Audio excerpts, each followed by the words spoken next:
so let's give this a try. And basically what we're about to say that how can we um, uh, uh, model graphical user interface components such as windows and gadgets based just on the idea of this interface-based design, access to separate components in the system only by using the interfaces. And the promise is that it's going to be a huge benefit to what we do and how we design our systems. Okay, so here we go. Interface named iGadget container. So when I was doing my little drawing there, I essentially guessed correctly the name of this interface. To get started, let's create an interface named iGadget container with the following three methods. Actually, it's not three, it's four methods, right, as far as I can see. All right, so remember, gadget container is designed to support gadgets, right? But at the same time, to support the part of the function, specific part of the functionality of the gadget, that the gadget can be made part of a window. How? It can be added to that window and very likely to be stored in a collection of object references, which can then, so the window has a way to recover those gadgets and talk to them individually. Okay, so what's in this interface? So to get started, right, let's just say, all right, let's just close all of these windows we've used in today's presentation, and we're shifting from, very small examples to more, to more realistic example with this GUI emulator application. So let's just say,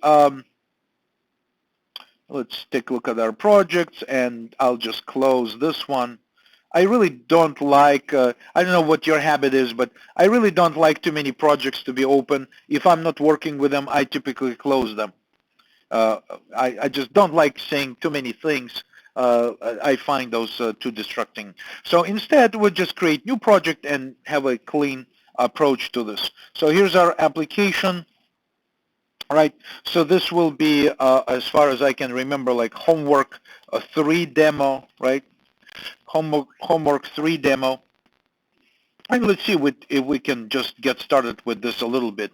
So main app will be useful because this is still a console application, but as you read the description of it, it basically simulates dynamics inside the graphical user interface application. So this is an interesting, set of aspects to look at. All right, so let's take a look. Okay, perhaps the idea is that, in my practice, when I write real code, instead of what I'm doing right now, I would most definitely read this a couple of times, not just like, start coding it. But I will, since I would like you to become comfortable with these parts, I will demonstrate this in the code right away without thinking too much ahead of time. So it says, all right, let's have this interface. Well, guess what?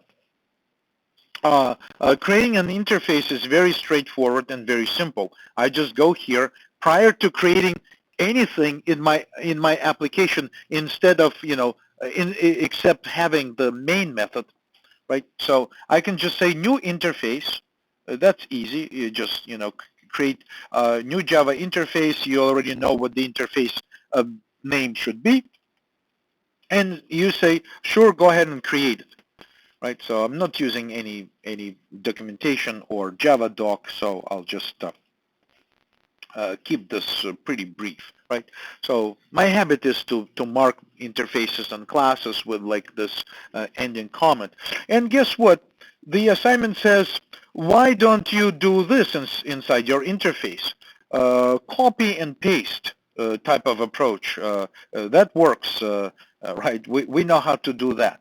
So let's just say source format. And of course, since we're using array list, something else I forgot to mention that, of course, just like normal classes, interfaces may require access to all kinds of library objects and object references in our own application. So of course we need to import an array list in this case, because array list is going to be one of the return types from one of the methods. Okay, so it looks a little unhappy because it says that iGadget is not defined, yet another interface. But at least this demonstrates, hopefully, demonstrates how simple the idea is of adding interface to your project. All you have to do is to choose the name, choose the set of methods. If you look at these methods, they all have normal familiar signatures. They don't have public or private in front of them, because in the interface everything is public, right? And then there are method names, method parameters, and there are a semicolon suggests that this method is instantly abstract because there is no actual executable code. So interface can have only in its methods the method declaration. Okay, so this is fine. Moving on, I'm sort of like check marking this section and saying, okay, so let's just take a look at the brief overview of what this interface is trying to do. Like I said, this interface is trying to be helpful to add gadgets to the window. And the window will implement gadget container. So window will be technically the container of gadgets from the gadgets perspective anyway. Okay, so we say add.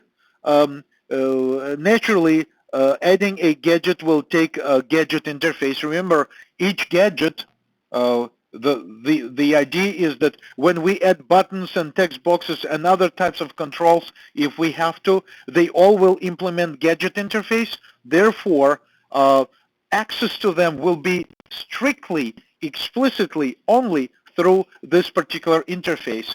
And so here we go. When we say our window container or gadget container wants to add new gadget, of course, what it takes as a parameter, this gadget component, of course, is through the interface iGadget. Next method interprets user commands and distributes messages to gadgets.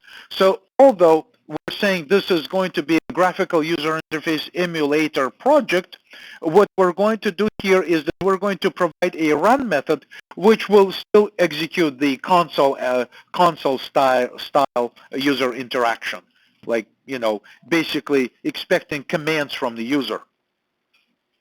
Okay. Let me just